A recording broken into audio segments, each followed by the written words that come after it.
a menina falou também. Tá gravando já. Tá gravando? Tá. Então, pessoal, hoje vamos para mais um estudo, né, de teologia do Novo Testamento, né? E hoje vamos estar falando uma introdução ao Novo Testamento, né? E antes de tudo, né, como eu até falei na aula anterior, o estudo da teologia, né, como eu havia dito, é um estudo mais analítico mesmo, não é nada que se liga a uma vertente religiosa, a um credo em específico, né, não vou falar sobre em específico sobre o catolicismo, ou o judaísmo, ou o cristianismo, não é, é o que eu disse até para um colega, não é uma pregação, porque se a pessoa quiser aprender alguma coisa específica sobre uma doutrina, vai para uma igreja em específico, né, daquilo que ela quer. Então, o estudo teológico, na verdade, ele é algo, esse estudo teológico é para nós estudarmos a Bíblia, né, a própria teologia, a palavra teologia, se você for analisar a etimologia, né, e for fragmentar para você ver o significado, né, tel é Deus, né, logia é estudo. Então, a gente, através da teologia, nós vamos estudar um pouco sobre Deus através das escrituras sagradas, né, da Bíblia, né, que é um livro cristão, né, e que muita religião e muitas coisas, na verdade, se baseiam ou se basearam também na Bíblia, né? Algumas também vertentes que saíram da Bíblia, vamos dizer assim, né? Se basearam em muita coisa da Bíblia, né? Então, vamos iniciar, né? E como eu disse anteriormente, né? Ao final de cada módulo, né? Eu vou estar enviando os arquivos das anotações, né? E tem as gravações também, esse tipo de coisa. E, né? Vou compartilhar a minha tela, né? Peraí.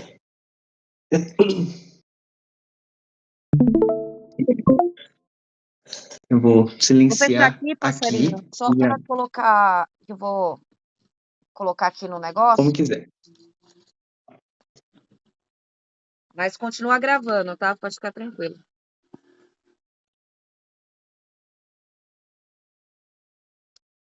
Pronto. Aí a gente vai, através daqui, né, ter a apresentação, né, melhor, né. Tá me ouvindo certinho, né? Pô, Então, eu perfeitamente.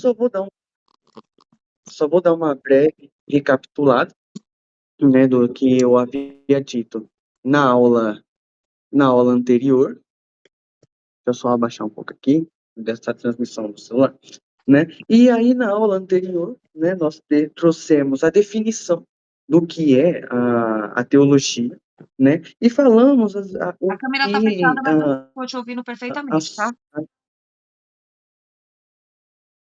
A tá câmera ouvindo? tá Então, fechada, tá mas bom. eu tô te ouvindo perfeitamente. Eu tô aqui, tá bom? Ah, tá bom, tá bom. Então, tá beleza. Que bom. Então, o que que acontece? Na aula anterior, né, nós estudamos sobre a questão da definição da teologia e quais os tipos de teologia, como está mostrado aqui, né? E quais seriam essas teologias e o que cada uma estuda em específico, né? Nós vimos a questão da teologia exegética, e, que ela vem da palavra grega, significa extrair, né? E ela busca o significado original das palavras e para buscar entender a intenção do autor e do texto, né, entender o que realmente aquilo significa com base no que é, né, escrito. Tem também a histórica, né, que ela mostra como a A fé sua ela foi tela compreendida ao não longo tá dos compartilhando. tempos, né, e Ô, ela foi como passarinho, ela... a sua tela não tá compartilhando. Ah, Tipo, era pra estar compartilhando a não sua está tela? compartilhando a minha Não, tela? não. Mas Agora você foi. abriu? Não. Foi? Agora eu abri. Foi? Pronto. Ah, foi. Ah, é? Então eu vou ter que ver. Agora foi, desculpa. Deu certo agora? Não, Deu. então tudo bem, sem problema. Tá. Não, tudo bem. Então vamos lá. Aí, né, tem a questão da teologia histórica também, né, que ela, como eu estava falando, né, ela busca compreender como a fé foi transmitida ao longo dos tempos, né, e ela estuda também as maneiras em que o evangelho ele foi, em que contextos históricos ele se enquadra, né? Por exemplo, a gente pode ver também, um dos exemplos é o protestantismo, né? Aí tem também ali a Inquisição, naquele momento ali dos Atos dos Apóstolos também, né? Tem também, né, a dogmática, né, que busca, estuda as verdades, né, fundamentais da fé. Então, ela analisa a fé, as coisas que fazem da fé, né, cristã, que estão no cerne, né, o que fazem dela ser é, a fé em si, né? Então ela vai analisar sempre as doutrinas centrais, como a Trindade, a justificação pela fé, a graça, o pecado, a salvação, tudo isso dentro da palavra de Deus, que faz, que são as principais doutrinas, né, do cristianismo, né, da palavra de Deus, né, das verdades fundamentais, né? Também tem a bíblica, né, que ela analisa a Bíblia num todo, né, e mostrando a unidade da revelação, né, da forma em que foi apresentado, né? Foi visto também a sistemática, né, que reúne o que aprendemos, né, tudo que foi separado através das outras teologias, né, e aí ela vai separando para a gente, ela une para que a gente consiga entender de uma melhor maneira, né, não de formas tão soltas, mas ela unifica as ideias, né, para trazer, como, por exemplo, trazendo tópicos como Deus, homem, salvação, igreja, escatologia, que no caso, né, escatologia, para quem não sabe, é o estudo, né, dos fins dos tempos, né? E aí, né, e aqui eu fui trazendo o que isso, né, se enquadra dentro no Novo Testamento, né? E a gente, quando vai começar a estudar o Novo Testamento, a gente se questiona, né, algumas questões, né? Por que que o Novo Testamento existe? Né? Por que que ele foi escrito no período exato da história em que foi escrito, né? Então, através desse estudo da teologia do Novo Testamento, a gente vai entender o porquê, né, a necessidade histórica e também, é claro, né, o propósito espiritual por trás de tudo isso, né? Só tomar um suco.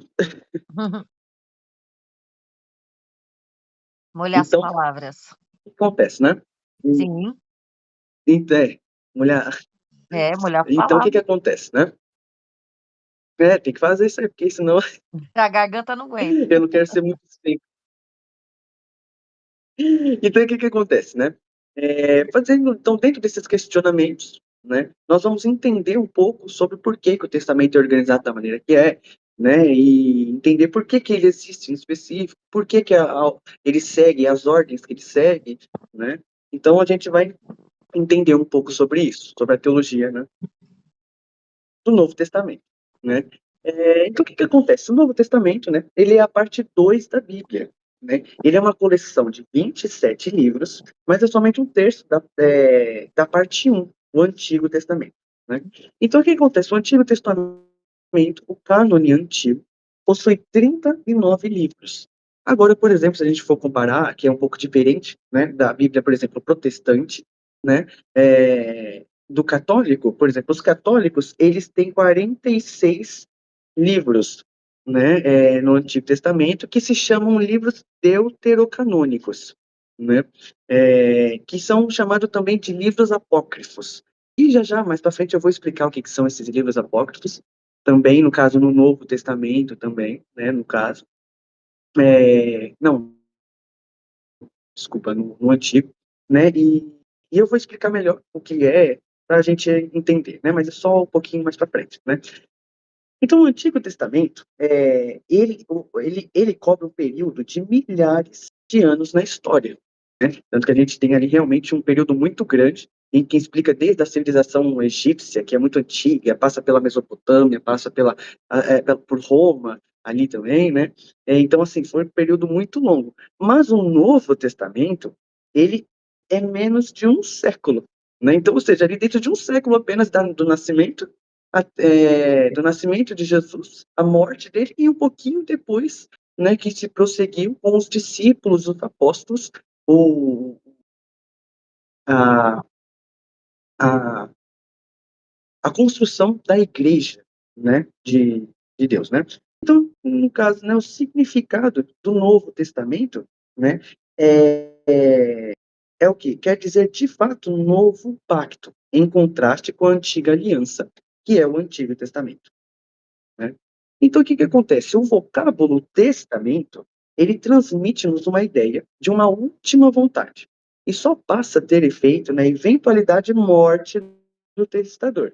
Desta forma, o pacto entrou em vigor após a eventual morte de Jesus, como está lá em Hebreus 9, do 15 ao 17, né? Ou seja, antes, no Antigo Testamento, nós tínhamos mais o quê? As promessas, as profecias da vinda de Jesus, da aliança de Deus com o homem. E a partir do Novo Testamento, nós temos o cumprimento dessas leis, dessas profecias, né? Então, através desse novo pacto, que foi a partir da morte de Jesus, as coisas começaram a caminhar de uma maneira diferente, porque é como se fosse assim, é como se fosse o Antigo Testamento, né? Ele é a, a promessa, e o Novo Testamento é o cumprimento dela e o que acontece a partir dela, né? Então, né, através disso, nós vamos entender um pouco as características, né, do Novo Testamento, né? Certo. O Novo Testamento, foi escrito originalmente em grego, né? E entre 45 e 95 depois de Cristo, né? O que acontece? Também eles não são arranjados de forma cronológica, sendo as epístolas de Paulo os primeiros livros do Novo Testamento. Ou seja, né, Paulo quem primeiro escreveu as epístolas, Hum. né, antes até mesmo dos evangelhos, ou dos outros discípulos, ou dos outros pastores. Também nós vamos entender a diferença entre os evangelhos, né, os pastores e os apóstolos. Também já já eu vou falar sobre isso, né? Então o que acontece? A gente começa com os evangelhos, com os quatro evangelhos, né, Mateus, Marcos, Lucas e João, mas não foram os primeiros livros escritos. Na verdade, como está dizendo, né, foram os primeiros escritos, os livros de Paulo, né? Desculpe, as epístolas, as cartas de Paulo, né? Foram escritas primeiro do que os outros livros, né? E uma observação muito interessante, né? Mesmo elas, as epístolas paulinas, elas não seguem a ordem cronológica, como está na Bíblia, tá? Sendo talvez Gálatas ou primeiro a Tessalonicenses, a epístola é escrita bem antes daquela dirigida aos romanos. Por quê? Porque a gente tem primeiro, lá no Novo Testamento, a primeira carta, a primeira epístola é Romanos, né? E ela é a primeira porque ela é a maior epístola que tem de Paulo, né? Ela é o maior em capítulos e em tamanho, vamos dizer assim, né? Então, mesmo ela estando em primeiro das outras epístolas, ela não foi originalmente, né? Acredita-se que não foi escrita em primeiro, né? Lugar, né? Acredita, na verdade, que foi feito ou foi Gálatas ou Primeira Tessalonicenses, as primeiras cartas, as primeiras epístolas de Paulo, tá bom? E entre os evangelhos, o de Marcos, não o de Mateus, parece ter sido escrito primeiro, né? Então a gente pode perceber que aqui que a gente às vezes não tem uma coisa muito certa, né? Mas aqui, através desses estudos, né? Aí onde entra também a teologia histórica também, né? Um pouco dessa questão também. Primeiro, né? Acredito que o primeiro foi o de Marcos, né? E não o de Mateus, por exemplo, porque Mateus está em primeiro, né? Mas acredito que não foi escrito em primeiro, né? E então a gente vai entender, né? Um pouco sobre essa ordem cronológica, né? Um pouco da ordem cronológica de alguns livros, e entender por que os livros são organizados da maneira que eles são organizados, né? Por que colocaram primeiro os evangelhos, por que não muda, né? Por que não é escrito apenas, não é um livro ao invés de quatro que praticamente falam da mesma coisa também. Tudo isso nós veremos também nesse estudo, né? Então, o que acontece? A ordem, né, dos evangelhos, Não, dos evangelhos não, dos livros do Novo Testamento, é, deixa eu só mudar a cor da caneta aqui, segue o quê? Uma ordem lógica, e não necessariamente uma ordem cronológica, como eu acabei de explicar, né? Então, o que que acontece? Qual é a ordem? E o que que cada livro, praticamente, apresenta, né? De forma resumida, né? Os evangelhos, eles apresentam Cristo, né? Eles apresentam Cristo. Os Atos dos Apóstolos, né, ele mostra a expansão da igreja, a partir ali de Pedro e dos discípulos, e principalmente dos apóstolos. Né? Então, o que ele apresenta a expansão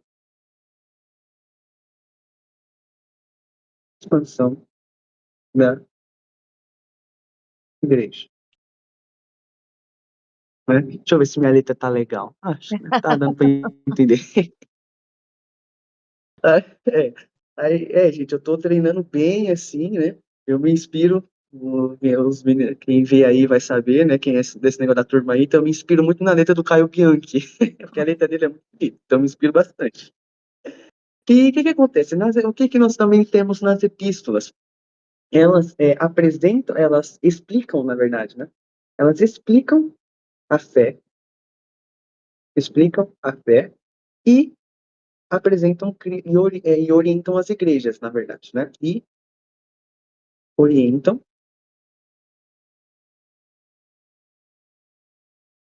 orientam a igreja. E orientam a igreja.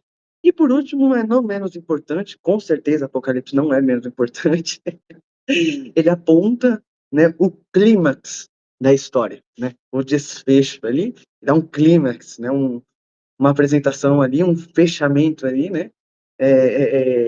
Mais simbólico, vamos dizer assim, né? Com um pouquinho de mais peso. Então eu vou colocar assim, né? Apresenta o clímax da história. Certo? Tirar esse pontinho, porque nos outros eu não coloquei, né? Vamos manter o padrão. Então, o que que acontece? Então, vamos entender um pouquinho aqui sobre essa questão aqui do Novo Testamento. Essa é uma parte importante, né? Que eu acho muito importante trazer, né? O livro de Mateus, né? Por que que ele vem primeiro? Entendeu? Ele vem primeiro devido à extensão e ao seu íntimo relacionamento com o Antigo Testamento, que o precede, ou seja, depois, né? Imediatamente, ou seja, por que ele primeiro? Porque ele traz ideias, né? Ele traz as questões escritas, né? E as apresentações que ele traz muito específicas do que estavam no Antigo Testamento. Ou seja, no Antigo Testamento falam a promessa, né? E já em Mateus traz a apresentação de alguma coisa baseado no Antigo Testamento, muito mais focado nas promessas, nas profecias do Antigo Testamento mais do que as outras cartas, né? Então por isso que devido a isso que ele é a primeira carta, ele é a primeira carta não, ele é o primeiro livro, né? Do Novo Testamento. Em Atos dos Apóstolos, né?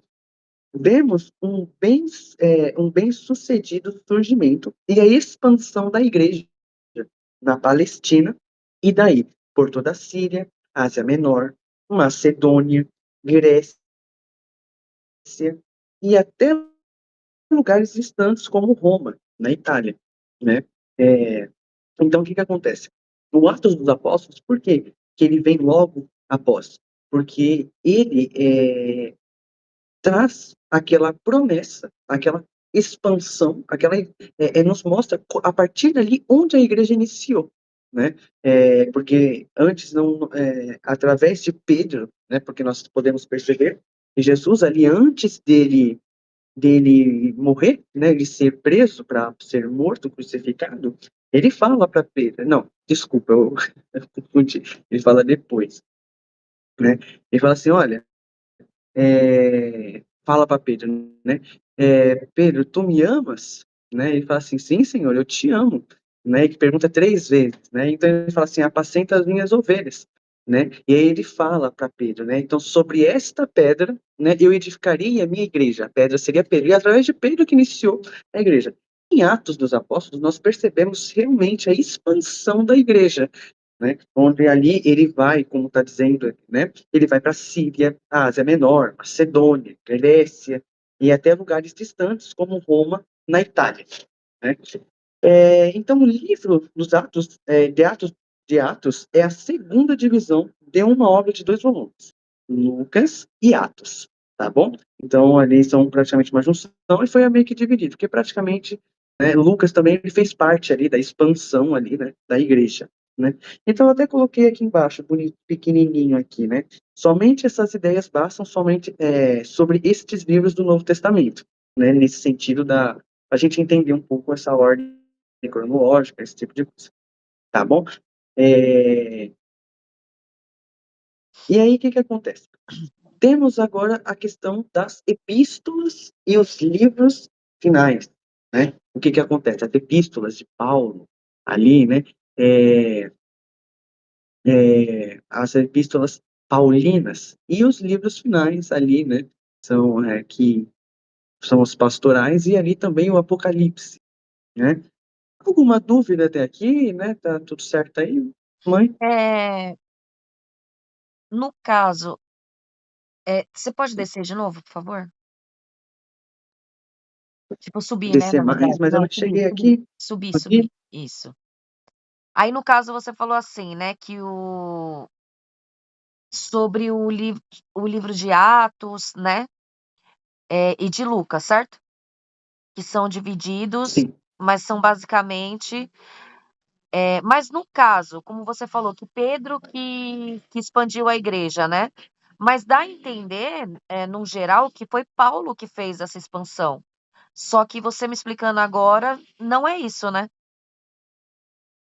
Não, não por quê? Porque Porque assim, todo o mundo dá a Paulo, entender que ele Paulo só chegou, na iniciou, né? verdade, As igrejas, né? Tipo assim, eu digo no repete, deu caso uma do cortada. evangelho, tipo assim, no caso das pregações, né? Dá a entender que quem era o líder, né, que fazia tudo assim, que dava continuidade e tal, foi Paulo, só que Pedro veio primeiro, né? Não, exatamente, tanto que Paulo, ele vem bem depois de Jesus, Sai daí. né? Paulo, na verdade, ele pode falar? Pode. É cachorro, Ah, desculpa. entendi. Então, o que acontece? Paulo, na verdade, ele nem chegou a conhecer a Jesus. Paulo, ele vem muito depois dos outros discípulos, né? Ele já faz parte da questão dos apóstolos. Paulo, na verdade, ele era o perseguidor da igreja, depois que ele Sim. até mesmo se encontrou com Cristo, né? Então, o que acontece? Quem iniciou a expansão da igreja foram, né, os discípulos que viraram depois, no caso, apóstolos, né? O que é o apóstolo? Por que apóstolos e não mais discípulos? Porque apóstolo é quem leva, né? Qual é a Uhum. diferença, por exemplo, entre apóstolo e pastor, né? Isso aí eu já ia até falar um pouco depois, mas vou já, né, adiantar. Apóstolo é quem leva, é quem faz a diferença levando, ele vai para os lugares, vamos dizer, ele Uhum. expande, ele leva alguma coisa a algum lugar, entendeu? Uma mensagem, vamos dizer assim, diferente dos pastores que ficam em algum lugar. E os discípulos, eles seguem, só que depois que Jesus morreu, não, Jesus morreu, né, ressuscitou, enfim, né, foi para os céus e tudo, né, ele deixaram de ser discípulos, né, e foram fazer ali o que Jesus mandou, né, pregar o evangelho, e através de Pedro, principalmente, né, que Jesus prometeu para ele, olha, através de você eu vou fazer a minha igreja, né, então o que acontece? Não foi Paulo. Paulo, ele foi um perseguidor, primeiro, Sim. depois ele se converteu, mas Paulo, ele não foi um dos príncipes, ele foi, assim, um dos principais também, mas Paulo, ele veio através das epístolas dele, ele orientava, né? Ele trazia, eu vou até explicar isso já já, né? Qual é a diferença entre os evangelhos e as epístolas, né? Ele explica a fé e orienta a igreja, né? Como até coloquei aqui, ó. né? Certo. Aqui, ó, ele explica a fé e orienta a igreja. Então, através de Paulo e as epístolas, as cartas às igrejas, em específico, né? Ele fazia isso. Então, ele foi só um agente que ajudou na expansão da igreja, mas também não foi o agente principal. Mas ele ajudou, sim, na expansão da igreja, né? Não, sim, Mas começou principalmente através de Pedro, eu por conta da pergunto porque promessa que assim, Jesus fez. então, eu pergunto porque, normalmente nas pregações dá a entender que, né, Paulo quem, liderou, quem foi o protagonista, né, não Pedro, né, eles não colocam Pedro dessa forma, né. Aí você falando agora, eu fiquei pensando, né, porque tem essa questão que Pedro foi, eh eh, desculpa, Paulo veio depois que Cristo já havia morrido e ressuscitado, e Pedro já estava há muito tempo. Né, mas não em forma Exatamente, teológica, né, de estudo, mas em forma da pregação do evangelho, eles sempre colocam Paulo como protagonista, né, do ID, né, da orientação, da criação das igrejas, né. E aí foi bom você ter colocado, tá é, explicando, porque, tipo assim, para quem não conhece da forma teológica histórica, eh, e também não conhece mais a profundo o evangelho, consegue tirar essa dúvida, né, porque exatamente, tem essa questão, né, da forma que passam, né, essa ordem, né. No caso, entra a ordem exatamente. E cronológica por também, conta, né, que isso também faz muita diferença. exatamente. E eu diria que falam isso também por conta da influência que Paulo teve, né? Porque Sim, ele realmente ele foi um agente assim muito, ele revirou a Ásia através dele, né? A boa parte da Ásia se converteu também, né? Então, por conta da influência dele também, né? Porque ele foi um agente, um dos principais também, né? Mas não foi ele quem iniciou, porque Paulo veio até depois, entende? sim, Então, foram mais ali através de Pedro e os outros discípulos também, tá bom? certo. Mais alguma coisa? Não, só isso mesmo, obrigada. Então tá certo. Então vamos agora, né, para as epístolas, os livros finais, né? Então o que que acontece? As epístolas, e finalmente o livro de Apocalipse, explanam a significação teológica da história da redenção, né? Ou seja, o novo, vamos até dar uma tirada dos evangelhos, né? Então, através das epístolas de Paulo, ou seja, a partir ali de Romanos, né? E aí depois focando também em Apocalipse, mostra a ideia da redenção através do que acontece depois da morte de Cristo, né? Além também de extraírem certas implicações éticas. Essa parte é muito interessante, né? Eu tive até que trazer isso aqui para a gente entender melhor. O que seriam essas implicações éticas? Essas certas implicações éticas significam que o ensino das cartas não ficam somente nas ideias, existem práticas. Ou seja, através das epístolas de Paulo, nós temos que Paulo ele exige práticas, né? Que o evangelho ele não é só algo falado, mas ele muda, ele toma a questão do comportamento, da prática, né? Então exige isso. Então é por isso que essas implicações éticas, porque é uma coisa que fala e através disso tem que mudar o comportamento, a forma de viver, a forma de pensar, né? Então não fica somente nas ideias, né? Elas exigem as práticas, a viver daquela maneira, né? Então, exemplos práticos de implicações éticas nas epístolas, nós temos aqui, né, alguns exemplos sobre essas implicações éticas que nas epístolas, nas cartas paulinas, né, a gente vê alguns exemplos que são, vamos dizer assim, não é que é exigido, mas que é trazido para a vivência, da maneira que se deve viver de acordo com o evangelho, né, com o cristianismo, com a doutrina, né. Então, lá em Efésios, né, 2, do 8 ao 9, somos salvos pela graça. Aí, o que que diz no caso, né? Devemos viver com humildade e gratidão, sem orgulho espiritual. Isso aqui eu só estou parafraseando, tá, gente? Isso aqui eu coloquei, mas não é o que está escrito de fato no versículo. Eu só estou parafraseando para a gente entender um pouquinho melhor. tá? Qualquer coisa vocês podem abrir a Bíblia para facilitar, tá bom? Certo. Segundo, o corpo é templo do Espírito Santo, tá lá em 1 Coríntios 6,19, né? Devemos evitar a imoralidade sexual e cuidar de nós mesmos, né? Muito importante isso aqui, né?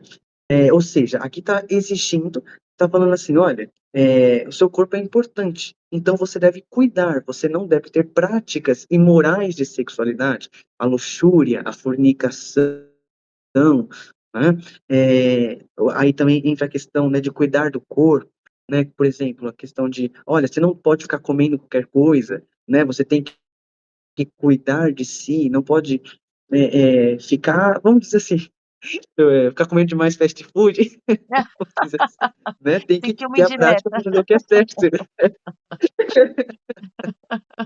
né? Não posso tomar muita Coca-Cola, tá descuidando do corpo, entendeu? Então, exige as práticas. Também tem um outro exemplo muito bom também. Há um só corpo e um só espírito, lá em Efésios 4:4, né? Que diz, né? Devemos buscar unidade na igreja e evitar divisões, né? Ou seja, não pode ter diferenças na igreja, tem que ter união, né? Deixa eu perguntar, tá mostrando o meu rosto também aí ou não? Só Não, para mim que eu acabei com... Não? não, só as anotações. Ah, não, então tá bom. É porque eu coloquei aqui no meu celular, tá mostrando o meu rosto. É, Então, né, continuando. Então, as epístolas de Paulo, ela ocupam o primeiro lugar dentre todas as epístolas que foram escritas, tá bom? A ordem delas segue primariamente a ideia de extensão decrescente, né, levando-se em conta a grande exceção formada pelas epístolas pastorais, que é 1ª e 2ª Timóteo e 1ª e 2ª Tito, as quais antecedem Filemão, a mais breve das epístolas paulinas que chegam até nós. Ou seja, o que aqui está querendo dizer? É, a ordem das epístolas de Paulo segue uma ordem decrescente, né? De questão de tamanho também, né? Da maior até a menor. E nesse meio, levando em consideração, né, a grande exceção formada pelas epístolas pastorais, que é a 1ª Timóteo e Tito, que está ali entre elas, tá? Aí depois vem Filemão, que é a última carta ali de Paulo que chegou a epístola, né? Carta que chegou para nós, Paulo. Então, ou seja, aqui nós temos dentre elas, né, essa exceção de que Timóteo e Tito, eles estão entre a última carta e menor de Paulo, né? Então, qual é a diferença, né, como eu disse anteriormente, entre epístola pastoral e a epístola, né, apostólica, né? Então, o que acontece? A epístola apostólica, ela, Paulo, ele escreve orien- orientado para algumas pessoas, igrejas e pessoas em específico. Por exemplo, quando ele escreve para Tito, Timóteo, né? Aqui só é uma exceção, né? Que ele escreve para algumas pessoas, mas normalmente é uma orientação que ele dá para as igrejas, para algumas pessoas em específico. Diferente das pastorais, que são epístolas católicas, né? É, eu até coloquei isso em algum lugar aqui. Cadê? Não coloquei? Deixa eu ver. Tá aqui embaixo. Né? Então, o que acontece? Qual é a diferença? Né? Que essas epístolas pastorais, né, elas são orientadas, né, para a igreja num todo, né? Enquanto as apostólicas de Paulo, no caso, elas seguem um rumo para algumas questões em específico, para alguma pessoa ou igreja ou povo específico, tá? E Hebreus, né, é a carta, a epístola mais longa, né, não paulinas. Ou seja, a gente não sabe, né, por exemplo, quem escreveu Hebreus. Ninguém sabe, né? Acredita-se que talvez possa ter sido Paulo, mas por conta do ritmo e da maneira que é escrita, né, cria-se assim, tipo assim, não, a chance é baixa. Então a gente não sabe quem realmente escreveu a carta aos Hebreus, Hum. né? Mas ela é a mais longa das não paulinas, tá? A maior epístola é a dos Hebreus, tá bom? E é um livro muito interessante. Logo após Hebreus, cujo autor é desconhecido, como eu falei anteriormente, vem as epístolas católicas ou gerais, escritas por Tiago, Pedro, Judas e João. Né? Então, como eu estava falando antes, qual que é a diferença, né, dessas epístolas apostólicas, né, e dessas epístolas católicas? Católico, já devo afirmar, que não é relacionado à Igreja Católica, tá, gente? Não tem muita relação.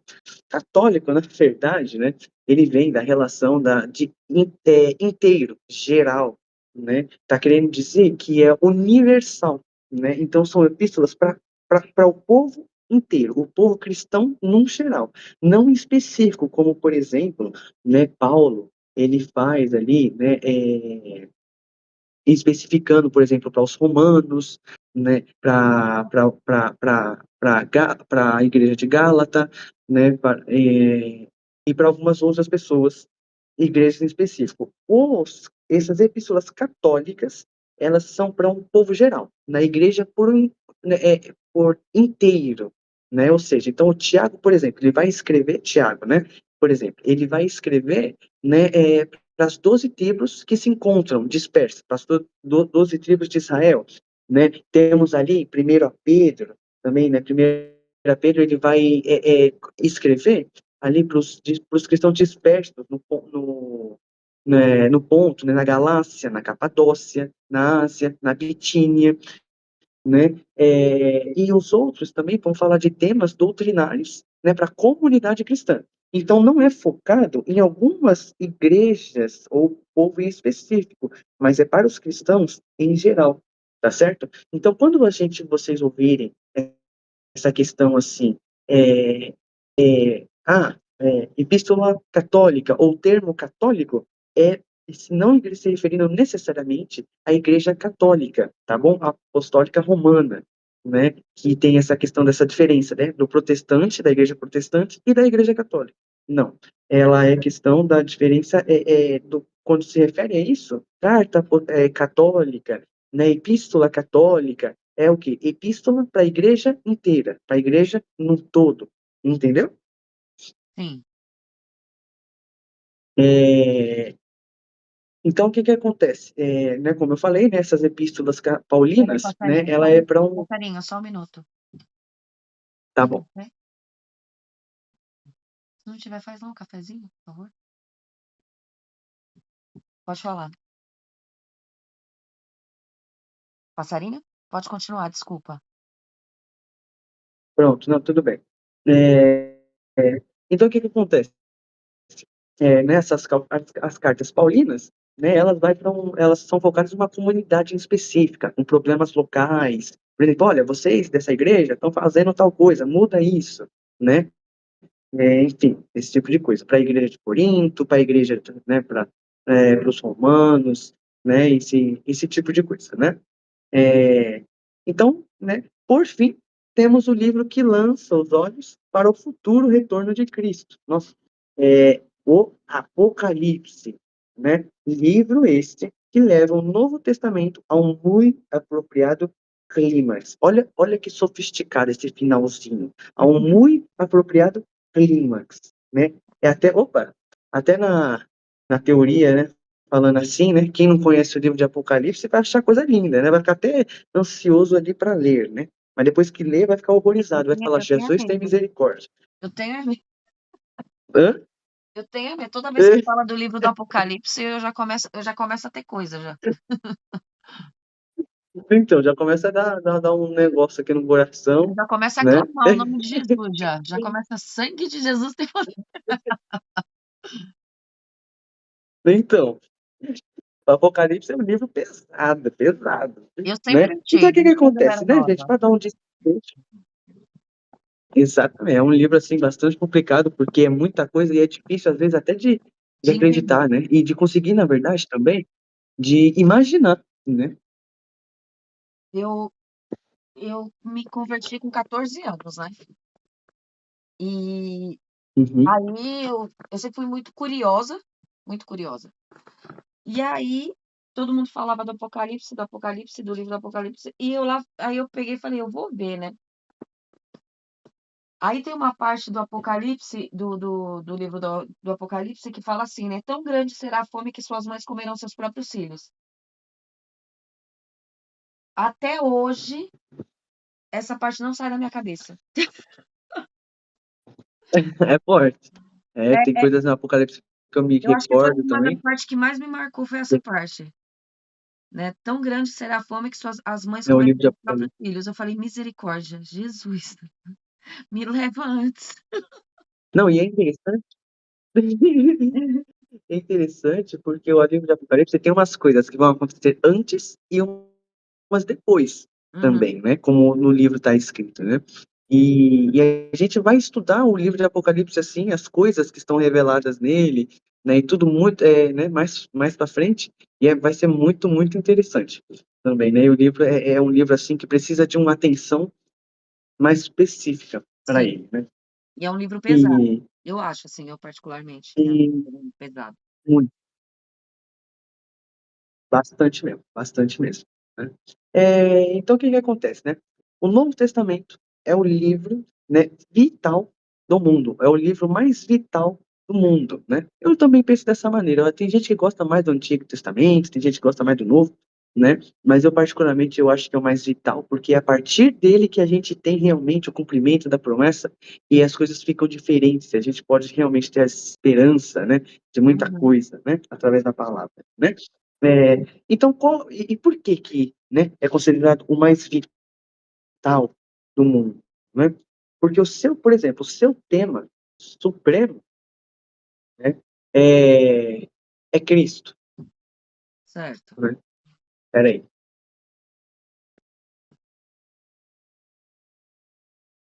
peraí que eu me perdi aqui, só um momento. Isso, é Cristo, né? Então, o que que acontece? Desculpa. O seu tema supremo é Jesus Cristo, é Jesus Cristo. E qual é o seu objetivo supremo do Novo Testamento? Isso aqui é no geral, tá, gente? Né, botando uns olhos assim, num contexto mais geral, né? E por que que é vital, eu diria, né? Então, o tema supremo é Jesus Cristo, né? O seu objetivo supremo é o quê? É a salvação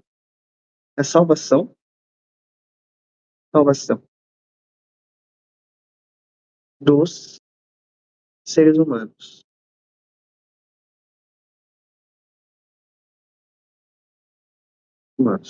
Peraí, eu vou apagar esse A aqui, vou deixar só salvação dos seres humanos. Aí eu posso aumentar esse humanos aí, Ó o toque. né? Então, é humanos, né? Então, o objetivo supremo é o quê? A salvação dos seres humanos. E qual é o projeto supremo, né? É, o projeto, né, supremo é a... Peraí, eu acho que eu confundi as coisas aqui.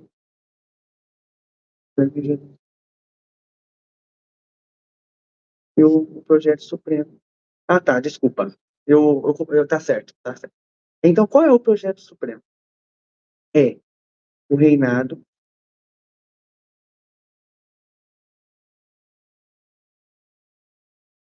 um reinado eterno, um reinado eterno. É, reinado eterno e, como eu posso colocar? É um reinado eterno e supremo. Não, supremo não. O reinado, eu vou colocar assim, um reinado de Jesus, né? É, podemos colocar dessa maneira, né? Então, o que que acontece? O seu tema é Jesus Cristo, principal, né? O objetivo supremo é a salvação de Jesus Cristo, né? Perdão, dos seres humanos, de Jesus, né? Nossa, E, a gente já tá ficando com e sono já. Já tá, né? Então, o Já que que peguei o meu acontece? E o café seu aqui. projeto supremo, né? Então, o que que acontece, né? Eu estudei hoje também, aí acaba aqui dando uma travada, né?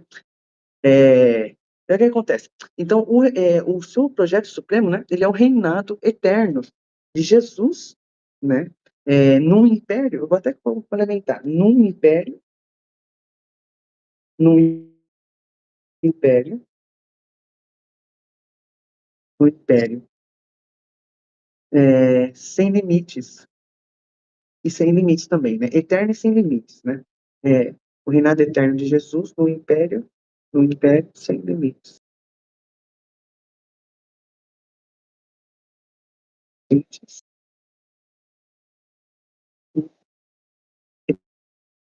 Eterno. Vou colocar eterno aqui e eu apago aqui em cima. Eterno de Jesus. Pronto, agora eu vou ter que mexer com todas as letras. Vou colocar assim. Vai toda a palavra. Pronto. Agora eu vou deixar assim. Então, pessoal, a gente tem, né, aqui, então, o projeto supremo do Novo Testamento, ele é o reinado de Jesus num império sem limites e eterno, né? Esse é o projeto supremo do Novo Testamento. E também, na verdade, né, gente, praticamente da Bíblia em si, porque no sentido de o Antigo Testamento, ele fala, promete, profetiza, e o Novo Testamento é o cumprimento. E lá no final, em Apocalipse, né, lá em Apocalipse, a gente tem que o projeto final de tudo, supremo de tudo, é a questão da salvação, né, além dos seres humanos, né, é o reinado de Jesus no Império Sem Limites, etc. Né? Então, esse é o ápice, né, eu acho que cristianismo em si, né? Né, eu acho que eu diria que é esse, na verdade, é o grande projeto.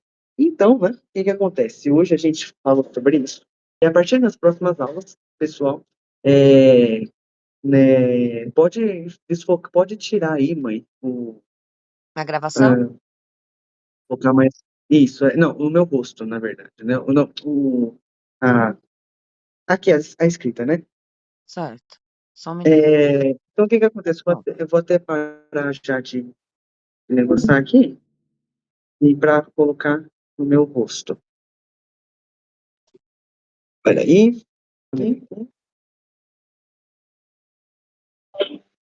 Então, o que que acontece, né, pessoal? Então, a partir daqui, nós vamos estar estudando os 4 evangelhos, né?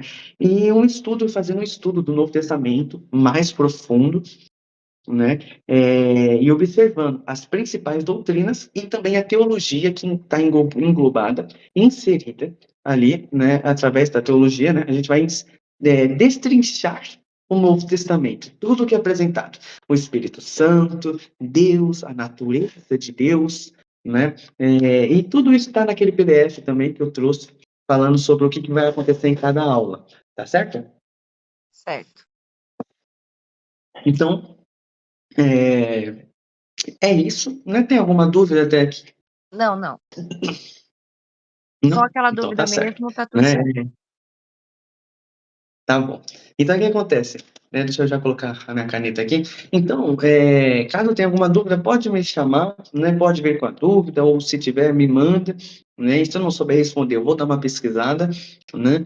E esse estudo é muito interessante, eu estou aprendendo muito com ele também, né? E eu espero que seja muito edificador para a vida de vocês também, né? Sua, né, mãe? Obrigada, meu Né? passarinho. E é uma vez, Deus né? abençoe. Amém, amém. Então é isso. Então, até a próxima aula. Na próxima aula, nós vamos falar sobre os 4 evangelhos e tá dando uma destrinchada neles, por o que cada um foca, né? Por que 4 e não um, já que praticamente todos falam da mesma coisa, né? Então, no próximo aula vai ser bem interessante, tá bom? Então, Deus abençoe e é isso. Pode parar a gravação aí, Obrigada. mãe. Boa noite.